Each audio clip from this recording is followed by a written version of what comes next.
Hantsi Top TV gidan sahihan labarai. Ku danna mana subscribe kana ku danna mana alamar ƙararrawar sanarwa domin samun sababbin shirye-shiryenmu da zarar mun dora. Mun gode da ziyartar wannan tasha tamu mai albarka. Buɗe bodar ƙasar Benin da shugaban ƙasar ya yi wato Talon domin a ci gaba da shigar da kayayyakin ƙasar Nijar ya jawo masa gagarumin matsala wadda ba a taɓa tunanin afkuwar haka ba.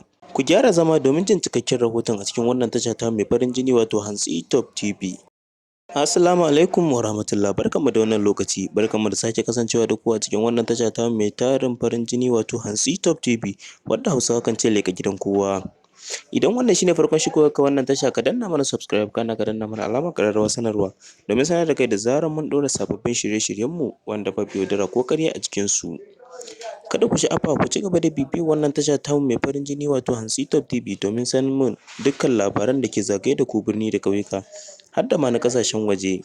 Mun gode da ziyartar wannan tasha tamu mai ɗimbin albarka. Shugaban ƙasar Benin wato Talon ya buɗe boda domin a ci gaba da shigar da kayayyakin ƙasar Nijar cikin ƙasarsa. Hakan dai ya jawo masa gagarumin matsala wadda ba a taɓa tunanin afkuwar haka ba, saboda idan ba a manta ba a kwanakin baya ya rufe bodarsa domin kar a ƙara shigar da kayayyakin Nijar ko kuma wasu abubuwa makamantan haka, sakamakon bin umarnin ECOWAS wanda ta gindaya tsakanin ƙasashen da ke ƙarƙashinta da kuma ƙasashen juyin mulki.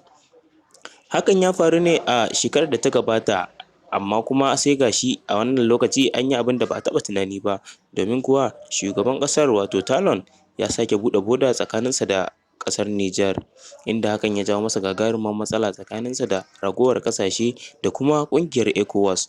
Ku ci gaba da bibiyar mu domin jin cikakken rahoton a cikin wannan tasha tamu mai albarka. A halin da ake ciki dai da ƙasar Nijar da Mali da Burkina Faso sun haɗe kansu domin kuwa sun farrake wa ƙasar da ta kasance uwa a gare su wato ƙasar Faransa, inda hakan ya saɓa wa umarnin ECOWAS, shi yasa suka bambance tsakaninsu. Aka haramta cewar kar wata ƙasa ta dinga karɓar kayayyakinsu ko kuma abu makamancin haka. To bayan faruwar haka ne da hukuncin ECOWAS ɗin sai shugaban ƙasar Benin Talon ya karya umarnin da aka ba shi na ci gaba da karɓar kayayyakin ƙasar Nijar.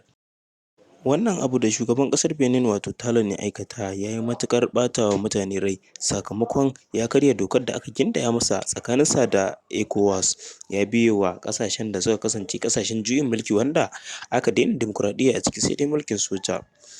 Kada dai ku sha'afa, wannan na zuwa muku ne daga tashar ku mai farin jini wato Hantsi Top TV wadda ta saba kawo muku zafafan labarai waɗanda babu yaudara ko ƙarya a cikinsu. Ku ci gaba da bibiyar wannan tasha tamu mai farin jini wato Hantsi Top TV domin samun labarai kyawawa wanda babu yaudara ko ƙarya a cikinsu. Ku ci gaba da bibiyar wannan tasha tamu wato Hantsi Top TV domin samun labaran da ke zagaye da ku birni da ƙauyuka har da ma na ƙasashen waje. Mun gode da ziyartar wannan tasha tamu mai ɗimbin albarka.